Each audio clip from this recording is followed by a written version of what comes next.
नअूज़ु बिल्लाहि मिन शुरूरि अनफुसिना व मिन सय्यिआति अअमालिना मन यहदिहिल्लाहु फला मुज़िल्ल लहु व मन युज़लिल फला हादिय लहु व अशहदु अन ला इलाहा इल्लल्लाहु वहदहु ला शरीक लहु व अशहदु अन्न मुहम्मदन अब्दुहु व रसूलुहु अम्मा बअद। अऊज़ु बिल्लाहि मिनश शैतानिर रजीम बिस्मिल्लाहिर रहमानिर रहीम रब्बि इश्रह ली सदरी व यस्सिर ली अमरी वहलुल उक़दतम मिन लिसानी यफ़क़हू क़ौली। अभी हम जिस मौजू पर बात करेंगे इंशाअल्लाह वो बहुत ही इम्पॉर्टेंट टॉपिक है और बहुत ही मुख्तसर वक्त में मैं अपनी बात को इंशाअल्लाह मुकम्मल करूँगा। जैसे कि ये एक बहुत बड़ी हकीकत है इस टाइम, इस दौर में, जहाँ हम अभी रह रहे हैं, कि आप जिसे देखो हर इंसान जो है वो ज़हनी परेशान है, टेंशन में है, डिप्रेशन का शिकार है। आप जिसको देखोगे आपको बज़ाहिर नज़र आएगा कि हर इंसान खुश है, बज़ाहिर ऊपर से, हाँ, ऊपर से नज़र आएगा कि इससे ज़्यादा तो खुश कोई और इंसान है ही नहीं, लेकिन अंदर से वही इंसान उतना ही परेशान है, उतना ही ज़्यादा डिप्रेशन का शिकार है। और अगर हम रिपोर्ट्स की बात करें, WHO की रिपोर्ट्स के मुताबिक आज आपको यकीन नहीं आएगा, दुनिया भर में 1 अरब से ज़्यादा लोग जो हैं डिप्रेशन के पेशेंट हैं, शिकार हैं, और डेली रोज़ाना 2000 से ज़्यादा लोग सुसाइड करते हैं। डेली कितनी सुसाइड हो रही है? 2000 से ज़्यादा लोग जो हैं अपनी जान लेने पर मजबूर हो जाते हैं, सिर्फ डिप्रेशन की वजह से, परेशान होने की वजह से। उनको सुकून नहीं है। ज़्यादातर लोग ऐसे हैं जो इत्मीनान नहीं है अपने, उनके पास पैसा है, सब कुछ है, दौलत है, सब कुछ है, चैन और सुकून के लिए जो चीज़ें इंसान समझता है कि ये चीज़ें होनी चाहिए उनके पास हैं, लेकिन फिर भी वो अपनी सुसाइड करते हैं। जैसे आप देख लें, फिल्म स्टार्स को ही देख लें आप, कितने ज़्यादा पैसे वाले होते हैं ये लोग, कितना पैसा होता है इनके पास, लेकिन आए दिन सुनने में आता रहता है कि फ़लाँ ने अपनी सुसाइड कर ली, किसी और स्टार ने, किसी और एक्टर ने सुसाइड कर ली। वजह क्या है? हाँ, इतनी ये डिप्रेशन की, इतने ज़्यादा ज़हनी परेशान होने की वजह क्या है? अगर हम वजूहात पे बात करें, रीज़न की बात करें, तो जब हम देखते हैं कुरान और सुन्नत की तरफ, तो हमें बुनियादी तौर पे 5 असबाब नज़र आते हैं। 5 रीज़न्स। कितने? 5 रीज़न्स नज़र आते हैं बुनियादी तौर पे। हालांकि रीज़न्स और भी हो सकते हैं, लेकिन बेसिक जो रीज़न्स हैं वो 5 हैं जिनकी वजह से इंसान परेशान है, इत्मीनान नहीं है उसके दिल को। सबसे पहला रीज़न, हालांकि बयान तो बहुत कुछ करना था, लेकिन ठीक है, इंशाल्लाह फिर कभी मौका मिलेगा और बात करेंगे। सबसे पहला और बुनियादी रीज़न, बेसिक रीज़न, वो क्या है? और वो है अल्लाह से दूरी। सबसे वालेकुम, हाँ आ गया, ठीक है। जी जी जी 10 दे रहा हूँ, 1 मिनट बाद में। जी हाँ, तो पहला बुनियादी बेसिक रीज़न, सबसे बड़ा रीज़न, अल्लाह से दूरी। किससे दूरी? अल्लाह से। अल्लाह कौन? जो हमारा हकीकी मालिक है, खालिक है, हाँ, जो मतलब हमारी जान उसके हाथ में है। जब इंसान अपने हकीकी मालिक से, क्रिएटर से, खालिक से दूर हो जाता है, जब उसके बनाए हुई शरीयत से, उसके अहकाम से, उसके कमांडमेंट से दूर हो जाता है, गाफिल हो जाता है, भूल जाता है, तो वो अपना चैन गंवा बैठता है, उसको सुकून नहीं मिलता। असल जो सुकून है, असल जो इत्मीनान है, वो सिर्फ अल्लाह से जुड़ने में, अल्लाह की याद में, ठीक है। और ये आप प्रैक्टिकली इसको आप महसूस करेंगे कि जब हमारा दिल गुनाह की तरफ बढ़ता है, माइल होता है, कुछ गुनाह करने का दिल करता है, ऐसा काम करने का दिल करता है जिस काम को अल्लाह ताला ने मना किया, लेकिन सिर्फ हम अल्लाह की रज़ा की खातिर रुक जाते हैं, उस वक्त जो सुकून मिलता है रुक जाने पर, वो सुकून हम उसको कह ही नहीं सकते, कुछ बयान ही नहीं किया जा सकता कि वो कितना ऐसा सुकून होता है। और कुरान में भी अल्लाह ताला ने इसकी तरफ इशारा किया है, अला बिज़िक्रिल्लाहि तत्मइन्नुल क़ुलूब, कि बेशक अल्लाह के जिक्र से ही दिलों को इत्मीनान मिलता है। सही इत्मीनान, वाकई जो इत्मीनान होना चाहिए ना इंसान, ये जो फिजिकली भी और रूहानी भी दोनों तरीके से जो सुकून मिलता है वो सिर्फ अल्लाह की याद से है, अल्लाह से जुड़ने में। अल्लाह से आदमी कटेगा, अल्लाह से दूर होगा, जितना अल्लाह से गाफिल होगा उतना ही उसका ये सुकून छिनता जाएगा, खत्म होता जाएगा। ठीक है, जैसे कि एक और आयत में अल्लाह ताला ने फरमाया, अल्लज़ीना आमनू वलम यलबिसू ईमानहुम बिज़ुल्मिन फउलाइका हुमुल अम्न, उलाइका हुमुल अम्न। ये सूरह अनआम की आयत है, आयत नंबर 83, कि जो लोग ईमान लाए और उन्होंने अपनी जानों को जुल्म से नहीं मिलाया। जुल्म कुरान की नज़र में, कुरान की रोशनी में जुल्म जो है वो गुनाह के मामले में इस्तेमाल होता है, और सबसे बड़ा जुल्म जो है वो शिर्क है। जिन्होंने अपनी जानों को जुल्म से नहीं मिलाया, यानी उन्होंने मासियत, यानी उन्होंने अल्लाह ताला ने नाफरमानी नहीं की, उलाइका हुमुल अम्न, उन्हीं के लिए अमन है, उन्हीं के लिए सुकून है। कितनी वाज़ेह बात है। तो जितना ईमान और अमन का एक गहरा ताल्लुक है, अगर हम गौर करें, अरबी जुबान की बात करें तो ईमान का जो लफ्ज़ है ना, ईमान का जो लफ्ज़ है वो अमन से ही निकला है। ईमान का जो रूट वर्ड है वो अमन ही है। ईमान है, वाकई सच्चा ईमान है अल्लाह पर, तो दिल अमन से है, सुकून से है। ठीक, प्यारे नबी सल्लल्लाहु अलैहि वसल्लम क्या फरमाते हैं, जुइलत कुर्रतु ऐनी फिस्सलाह, ये बिल्कुल सही रिवायत है कि मेरी आंखों की ठंडक किस में रख दी गई है, नमाज में रख दी गई है। तो असल सुकून, आंखों की ठंडक, दिल का चैन, ये सब अल्लाह की इबादत में है। ये प्यारे नबी सल्लल्लाहु अलैहि वसल्लम फरमा रहे हैं। हजरत बिलाल से कहा करते थे, अर्रहना बिहा या बिलाल, तुम आज़ान दो और हमें सुकून पहुंचाओ। ये सब अल्लाह के जिक्र में, अल्लाह की याद में असल सुकून है। तो पहला बुनियादी और बेसिक रीज़न क्या है, दिलों के परेशान हो जाने का, इत्मीनान ना होने का, अल्लाह से दूरी। दूसरा बुनियादी और बहुत बड़ा रीज़न वो है हिर्स व हवस, ज़्यादा की तड़प, ख्वाहिशात, ग्रीडीनेस, ज़्यादा की चाहत। ये जो है ना, मुझे और चाहिए, मुझे और चाहिए, याद रखें ये एक ऐसी भूख है जो कभी ख़त्म नहीं होगी। प्यारे नबी सल्लल्लाहु अलैहि वसल्लम ने भी इस तरफ इशारा किया है कि आदमी के पास 2 सोने की वादियां हों तो वो क्या करेगा, वो तीसरी की ख्वाहिश करेगा, और उसकी ये भूख सिवाय कब्र की मिट्टी के कोई नहीं भर सकता। ये जो है ना, इंसान हमेशा जो अपने से ऊपर वाले को देखता रहता है, उसको ये चैन से रहने नहीं देती ये चीज़। हमेशा ऊपर वाले को देखना, मेरे पास सिर्फ ये है, और उसके पास देखो, उसके पास इतनी सारी गाड़ियाँ, इतना सारा बैंक बैलेंस, उसके पास इतना अच्छा घर, उसके पास इतने अच्छे कपड़े पहनने के लिए, उसके पास फलां है, उसके पास ये है, वो है। हमेशा ऊपर वाले को देखना ये इंसान को बेचैन करता है, ये डिप्रेशन में लाता है ये चीज़। तो ये बहुत बड़ा सबब है आदमी के परेशान हो जाने का। अल्लाह के रसूल ने एक बेहतरीन सॉल्यूशन दिया है इस चीज़ से बचने का, और वो सॉल्यूशन क्या है, दुनिया के मामले में हमेशा अपने से नीचे वाले को देखो। ऊपर वाले को देखोगे टेंशन में आओगे, परेशान होगे। हमेशा नीचे वाले को देखो। मेरे पास ये फ़ोन है, ठीक है, आईफोन नहीं है ना, किसी और के पास ये भी नहीं है। हाँ, हमेशा ऊपर वाले को देखोगे, टेंशन में आओगे, अल्लाह की नाशुक्री करोगे। लेकिन नीचे वाले को देखोगे, अपने से कमतर वाले को देखोगे, तो हमेशा अल्लाह का शुक्र अदा करते रहोगे, दिल इत्मीनान से रहेगा।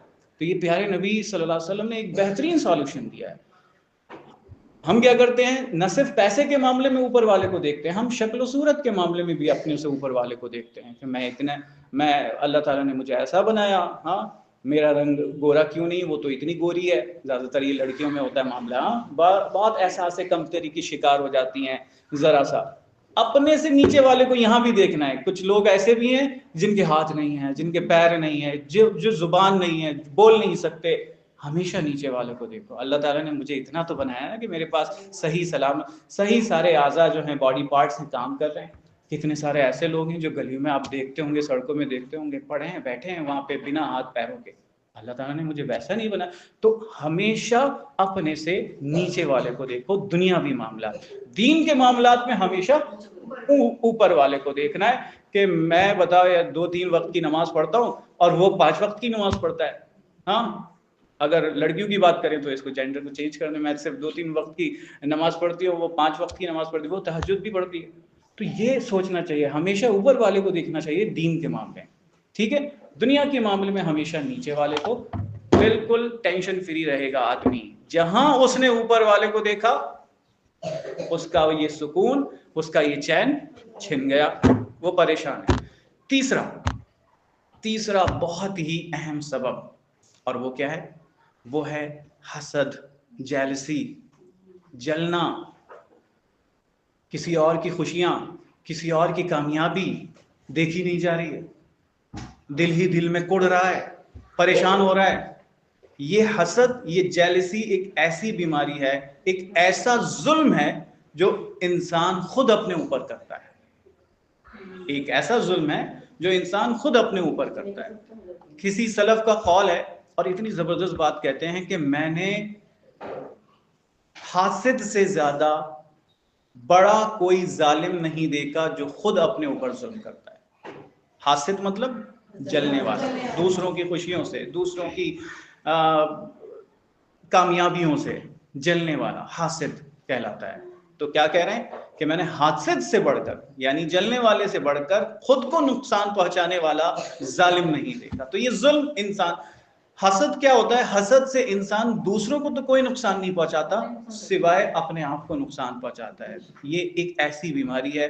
और फिर न सिर्फ फिजिकली हमें नुकसान पहुंचता है, हमारा दिमाग परेशान होता है, टेंशन में आते हैं, बल्कि हमारी रूहानी एतबार से भी बड़ी खतरनाक चीज है हसद। अल्लाह के रसूल सल्लल्लाहु अलैहि वसल्लम फरमाते हैं कि हसद से बचो, ये ऐसे नेक अमाल को खा जाता है जैसे आग लकड़ी को। हमारे नेक अमाल भी जाया हो जाते हैं अगर हम किसी की खुशियों से, किसी की कामयाबियों से जल रहे हैं, हसद कर रहे हैं, तो ये हमारी इबादतों के मामले में भी फिर सारी इबादतें खत्म हो जाती हैं। क्यों? जब इंसान किसी से जलता है ना, किसी से हसद करता है, तो गीबतें करता है, हाँ, दूसरों की बुराइयां करता है। देखो अच्छा इंसान क्या होता है? हर इंसान के दिल में हसद का जज्बा होता है। अल्लाह ताला ने ये हसद का जज्बा हर इंसान के दिल में रखा है, हर इंसान के दिल में ये ख्याल आता है। लेकिन अच्छे और बुरे इंसान में फर्क क्या है? अच्छे इंसान जो है उस जज्बे को कुचल देता है, वहीं पे खत्म रोक देता है, वो अपनी जुबान से, अपनी हरकतों से उसको जाहिर नहीं करता उस हसद को। लेकिन एक बुरा इंसान क्या होता है? एक बुरा इंसान जो होता है वो अपनी हसद को जाहिर कर देता है, कभी अपनी जुबान के जरिए से दिल दुखाएगा, कभी अपने अमल, अपनी हरकतों से वो उस हसद को जाहिर कर देगा। तो हमें अच्छा इंसान बनना है, अपनी हसद को जाहिर नहीं करना, बल्कि जैसे ही ये मन में कभी ख्याल आए कि बताओ उसको इतना कामयाब हो रहा है, इतनी खुशियां हैं और ये है वो है, तो फौरन उस शख्स के लिए दुआ कर दें, अल्लाह ताला उसको और कामयाबी दे, अल्लाह ताला उसको हमेशा खुश रखे। इस तरह इस जज्बे को यहीं पे ख़त्म कर दिया जाए, कुचल दिया जाए, ठीक है? तो फिर देखना क्या सुकून मिलेगा। उस शख्स को दुआ देकर आप जो सुकून पाएंगे, वो सुकून और कहीं नहीं मिलेगा। तो ये 3 चीजें हो गई। कितनी चीजें हो गई? पहला सबब क्या था? अल्लाह से दूरी। दूसरा हिर्स व हवस, ज्यादा की तड़प। और तीसरा जेलसी, हसद। और चौथा बहुत ही अहम, आज शायद ही कोई घर बचा हुआ हो इस चीज से, और वो है खानदानी झगड़े, आपस के झगड़े, लड़ाई। हाँ, भाई भाई का भाई से ताल्लुक नहीं, बहन का बहन से ताल्लुक नहीं, बोलचाल नहीं, लड़ाई है। हाँ, खाला, बहुत सारे बच्चे ऐसे हैं अभी भी, जब बड़े हो जाएंगे ना उनको पता चलेगा अच्छा फला हमारे चाचा हैं, हमें तो पता ही नहीं था। क्यों? लड़ाई है, खानदानी झगड़े हैं। और जब झगड़े होते हैं तो गीबतें होती हैं और गपशप होती है, और उससे ना शिकायतें होती हैं। जब इस तरह की शिकायतों वाला माहौल और गीबतों वाला माहौल और टेंशन, इससे क्या होता है? टेंशन होती है, घरों में टेंशन होती है, परेशानियां होती है, दिमाग बेवजह परेशान रहता है। इस्लाम की तालीमात क्या है? इस्लाम की तालीमात तो इतनी साफ सुथरी हैं कि इस्लाम अपनों के साथ तो दूर, दुश्मनों के साथ क्या रवैया रखना चाहिए इस्लाम ये भी बताता है। इस्लाम क्या कहता है? इदफा बिल्लती ही अहसन, कि तुम बुराई को किस चीज से दूर करो? अच्छाई से दूर करो। तुम्हारा जो दुश्मन है वो फिर क्या हो जाएगा? दोस्त बन जाएगा। ये काम थोड़ा मुश्किल तो है। आप जब ये करना चाहेंगी तो शैतान वर्गलाएगा, शैतान रोकेगा आपको करने से। इसी आयत में, अगली आयत में अल्लाह ताला का है कि क्या फरमा रहा है कि आप अल्लाह की पनाह तलब करें। शैतान आपको वर्गलाएगा, कहेगा नहीं नहीं ये काम नहीं करना है, ठीक है, क्योंकि इंसान की ईगो होती है ना, ईगो ये चीज नहीं करने देती है। ये ईगो जो होती है ना, ये बड़ी खतरनाक चीज है। मैं क्यों झुकूं, मैं क्यों सॉरी कहूं, मैं क्यों, मैं तो सही रास्ते पर हूं, मैं तो हक पर हूं, मैंने तो कुछ नहीं कहा, गलती उसकी है, सामने वाले की गलती है। ये चीज जो ईगो है, इंसान को उस चीज पर आने नहीं देती जो अल्लाह ताला ने हमसे कहा है, इदफा बिल्लती ही आसन, ये चीज रोकती है ईगो। तो अपनी ईगो को खत्म करें और इस चीज पर अमल करने की कोशिश करें। देखें आप कितना सुकून पाते हैं, कितना इत्मीनान मिलता है ये सब चीजें करके, ठीक है। तो ये चौथा सबब है, खानदानी झगड़े लड़ाइयाँ, इस चीज को जितना हो सकता है खत्म करें। अगर आप लोगों के भी, छोटों से कह रहा हूँ, माशाल्लाह जवान बच्चियां बैठी हैं और छोटी बच्चियां बैठी हैं, अगर बड़ों में झगड़े हैं खत्म करने की कोशिश करो, उनकी ईगो को खत्म करो, ठीक है। लड़ाई झगड़ों से भी खानदान में बहुत ज्यादा टेंशन, परेशानियां, डिप्रेशन में लोग आ जाते हैं। छोटी छोटी बातों पे लड़ना, उसने मुझे पूछा नहीं, हाँ उसने मुझे निकाह में देखा नहीं, मेरा ख्याल नहीं किया, उसने मेरे साथ ऐसा किया, हाँ उसने मुझे इग्नोर किया, ये शिकवे शिकायतें वाला माहौल, इसी से तो टेंशन आती हैं, इसी से तो आदमी खामखा परेशान रहता है और मरीज हो जाता है, और कभी शुगर और कभी कुछ बीमारी उसको लग जाती है। हाँ, ये सब इसी वजह से होती है। हम इस्लाम के मुताबिक जिंदगी गुजारेंगे, इंशाअल्लाह जहन कभी परेशान रहेगा ही नहीं। परेशानियां आएंगी, ऐसा नहीं है कि हम इस्लाम पर जिंदगी गुजारेंगे, ईमान बहुत मजबूत हो जाएगा तो बिल्कुल सीधा सीधा चलेगा हमारे साथ सब कुछ, नहीं, परेशानियां तब भी आएंगी, लेकिन जहन एकदम इत्मीनान से रहेगा, परेशानियों में भी वो डिप्रेशन का शिकार नहीं होगा। तो ये 4 सबब है। 5वां और आखिरी सबब, बेटा अभी बात मुकम्मल हो जाए फिर कर लेना, मैं भी करूंगा बात, ठीक है। हाँ, 5वां और आखिरी सबब, हालांकि बहुत सारे असबाब हो सकते हैं, 5वां जो बहुत आज के छोटे बच्चे हों, जवान हों या और लोग हों, बड़े लोग हों, सब इसमें इन्वॉल्व हैं, और वो क्या है, रात भर जागना या देर से सोना। 1 बज गया, 2 बज गए, मोबाइल पे स्क्रॉलिंग चल रही है, बस रील्स, हाँ शॉर्ट्स, बस इतना टाइम हो गया, हाथ ऐसे ऐसे करते करते करते करते 2 बज गए, 3 बज गए, और रात की नींद खत्म। जब इंसान रात में ना सोए सही से, तो समझ लो वो दिमागी मरीज बन जाता है, उसका चैन और सुकून चला जाता है। क्यों? क्योंकि अल्लाह ताला ने रात को सुकून के लिए बनाया। कुरान की कई आयत ऐसी हैं जिसमें अल्लाह ताला ने ये बताया कि हमने रात को सुकून के लिए बनाया है। जो रात की नींद में बात है, जो रात की नींद में सुकून है, वो आप दिन भर सो लें, दिन भर सो लें, वो सुकून, वो दिमाग को ना सुकून नहीं मिल पाएगा जो रात की नींद में। तो ये आज बहुत बड़ी वजह बन चुका है यंगस्टर्स का, यूथ का डिप्रेशन में आने का, कि वो नींद को सही से नहीं लेते हैं, वो रात को नहीं सोते हैं बल्कि दिन भर सोते रहते हैं। बहुत सारे ऐसे मैंने देखे हैं जवान जो काम काज कुछ नहीं करते, दिन भर सोते हैं और रात भर जागते हैं, और जागकर क्या करते हैं, सिर्फ मोबाइल पे कुछ वीडियोस देखते हैं या चैटिंग वगैरह करते हैं। हराम रिलेशनशिप में वो ज़्यादातर आज के यंगस्टर्स, चाहे वो गर्ल्स हों या बॉयज़ हों, हराम रिलेशनशिप में इन्वॉल्व हो चुके हैं। उनको पता ही नहीं वक्त की क्या अहमियत है और कैसे अपने आप को हराम रिलेशनशिप से बचाना है। इस चीज़ की वजह से जो होता है, उनकी तबीयत बिगड़ती है, दिमाग परेशान होता है, डिप्रेशन में आते हैं। तो रात भर जागना जो है ना, अल्लाह के रसूल सल्लल्लाहु अलैहि वसल्लम का क्या मामला था? अल्लाह के रसूल सल्लल्लाहु अलैहि वसल्लम इशा की नमाज के बाद बात करना पसंद नहीं करते थे। सही बुखारी की रिवायत है कि इशा की नमाज के बाद बात करना पसंद नहीं करते थे, ठीक है। तो हमें भी इस चीज पे, अगर हम बात करें भी इशा की नमाज के बाद, ऐसा नहीं है कि बिल्कुल बात करना हराम हो गया। बात करें, डिस्कशन करें, इस्लामिक डिस्कशन करें या और कोई हेल्दी डिस्कशन कर लें, कुछ और, हाँ, लघु चीज नहीं होना चाहिए, फालतू का टाइम वेस्ट नहीं होना चाहिए। जो रात की नींद में सुकून अल्लाह ताला ने रखा है, वो दिन की नींद में सुकून नहीं है। तो ये 5 बुनियादी असबाब हैं जो अगर हम इन पे काम करेंगे इंशाअल्लाह और अपने आप को इस्लामी तालीमात के मुताबिक ढालेंगे, तो हम परेशान नहीं होंगे। और जो इसमें इन्वॉल्व हो जाएगा, वो हमेशा परेशान रहेगा, डिप्रेशन का शिकार होगा। 5 असबाब कौन कौन से हैं, एक बार फिर से रिवाइज कर लें। नंबर 1 अल्लाह से दूरी, नंबर 2 हिर्स व हवस, ज़्यादा की लालच, नंबर 3 जेलसी, नंबर 4 खानदानी झगड़े, और नंबर 5 रात भर जागना, बेवक्त सोना। ठीक है, तो ये 5 चीज़ें हैं। अगर हमें हेल्दी रहना है जिस्मानी तौर पर भी, रूहानी तौर पर भी, तो ये 5 चीज़ें हमें याद रखनी होंगी इंशाअल्लाह, और इसके मुताबिक ज़िंदगी हमें गुजारनी होगी। अल्लाह ताला से दुआ है आखिर में कि अल्लाह ताला हमें कहने सुनने से ज़्यादा अमल करने की तौफीक अता फरमाए। जब तक ज़िंदा हैं इस्लाम पर, अल्लाह की इताअत पर ज़िंदा रखे। जब मौत आए तो हमारा एक हुस्न, यानी एक अच्छी मौत आए, अच्छी कंडीशन में मौत आए, अल्लाह की फर्माबरदारी की हालत में मौत आए। आमीन। अक़ूलु क़ौली हाज़ा अस्तग़फ़िरुल्लाह ली व लकुम व लिसाइरिल मुस्लिमीन वल्हम्दुलिल्लाहि रब्बिल आलमीन। सबसे ज़्यादा इन दोनों ने समझाया माशाअल्लाह, बहुत अच्छा है।